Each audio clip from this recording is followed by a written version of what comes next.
অমৃতা জানিয়েছে তার আমার দেয়া চিকেনের রেসিপিগুলো দারুণ লাগে, তাই আবার বানিয়ে ফেললাম আরেকটা নতুন চিকেনের রেসিপি। সেটা হলো মালাই চিকেন। তার জন্য নিয়ে নিয়েছিল চিকেন কারি কাট, তার মধ্যে দেবো হলো স্বাদ মতো নুন, গোলমরিচ গুঁড়ো আর ভিনিগার। এটাকে ম্যারিনেট করে রাখবো মিনিট 15-র জন্য। মিনিট 15 পর প্যানে তেল গরম করে, সাদা তেল গরম করেছি, চিকেনের টুকরোগুলো এপিট ওপিট করে ভেজে নেব। সমস্তগুলো ভাজা হয়ে গেলে সেগুলো একটা প্লেটের মধ্যে তুলে রেখে দেবো।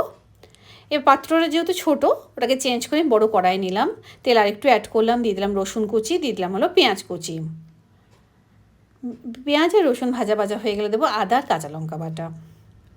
এবার ভেজে রাখা চিকেনের টুকরোগুলো এর মধ্যে দিয়ে দেবো। আমি একটা শুকনো মশলা এই সময় বানিয়ে নেবো। তার মধ্যে গোটা জিরে, গোটা ধনে, 2 চামচ গোটা জিরে হলে 1 চামচ গোটা ধনে, গোলমরিচ, দারচিনি, এলাচ আর লবঙ্গ ড্রাই রোস্ট করে এটাকে গুঁড়ো করে নেব। এই মশলাটা দিলে কিন্তু দারুণ গন্ধ বেরোবে এবং টেস্ট হবে, অতএব এই মশলাটা কিন্তু স্কিপ করো না। মশলাটা দিয়ে কষানোর পর দিয়ে দিলাম হলো নারকেল দুধ। আমি এটা কেনা নারকেল দুধ দিয়েছি, তোমরা মনে করলে কিন্তু বাড়িতে বানিয়েও দিতে পারো। দিয়ে দিলাম হলো স্বাদ মতো চিনি আর বাটি ধোয়া জল। এবার এটাকে ঢেকে দেবো আঁচটা কমিয়ে দিয়ে। নামানোর সময় দিয়ে দিলাম হলো কেওড়ার জল।